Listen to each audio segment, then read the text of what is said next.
Tanggal 20 Maret, hari ke-80. Bacaan 1 Samuel pasal 20 sampai pasal 23.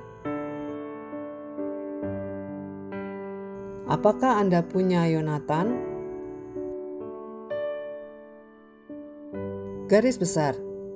Di tengah hubungan Daud dan Saul yang semakin memburuk, ada satu hubungan lain yang justru semakin kuat. Persahabatan Daud dengan Yonatan, putra Saul sendiri. Yonatan sadar bahwa ia tidak akan pernah menjadi raja, tapi ia tidak menyimpan kepahitan.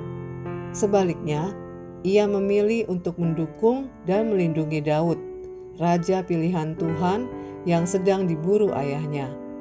Dengan penuh kasih dan keberanian, Yonatan memperingatkan Daud tentang bahaya yang mengancam. Sejak saat itu, Daud memulai perjalanan panjang sebagai pelarian. Dari Nob ke Gad, ke Adulam, hingga ke padang gurun Sip. Menghindari pengejaran mematikan Saul selama bertahun-tahun. Tapi pelarian itu bukan hanya soal bertahan hidup. Tuhan sedang membentuk Daud, mempersiapkannya untuk tahta yang menanti. Renungan harian. Apakah Anda memiliki seseorang seperti Yonatan dalam hidup Anda?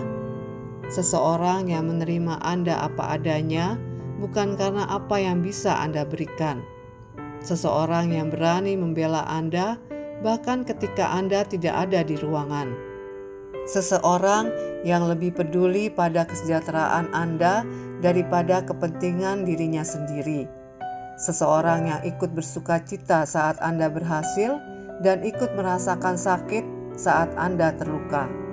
Sahabat seperti Yonatan memang langka, tapi mungkin pertanyaan yang lebih penting bukan apakah saya punya Yonatan, melainkan apakah saya sudah menjadi Yonatan bagi orang lain? Yonatan bisa menjadi sahabat sejati karena Daud pun adalah pribadi yang setia, tulus, dan rela berkorban. Persahabatan yang dalam tidak tumbuh begitu saja. Ia dibangun dari ketulusan, waktu, dan keberanian untuk hadir di saat yang tidak mudah. Renungkan hari ini, siapa dalam hidup Anda yang membutuhkan kehadiran Anda sebagai sahabat sejati? Dan sudahkah Anda hadir dengan sungguh-sungguh untuk mereka? Sahabat sejati bukan yang selalu setuju dengan Anda, tapi yang tetap ada ketika semua orang pergi.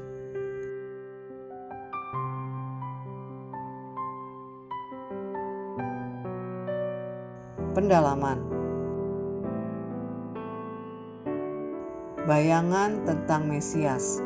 Matius pasal 2 ayat 16. Kemurkaan Saul yang memburu Daud memiliki bayangan yang mengejutkan dalam perjanjian baru. Cara para pemimpin politik dan agama berusaha melenyapkan Yesus, Raja yang sesungguhnya.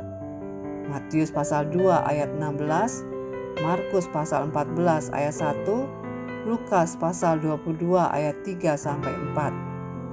Yang menarik, perjalanan hidup Daud menuju tahta dimulai di Bethlehem dan berakhir di Yerusalem, dua tempat yang juga sangat sentral dalam kisah hidup dan karya Yesus.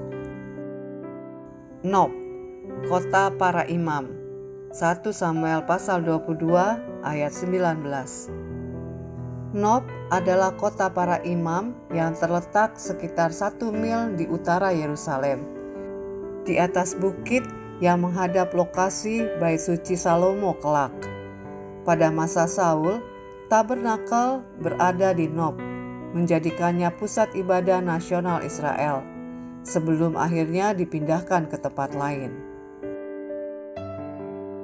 Demikian renungan hari ini. Jika Anda ingin mendengarkan bacaan Alkitab hari ini, silakan buka tautan video yang tersedia di layar Anda. Amin. Tuhan Yesus memberkati.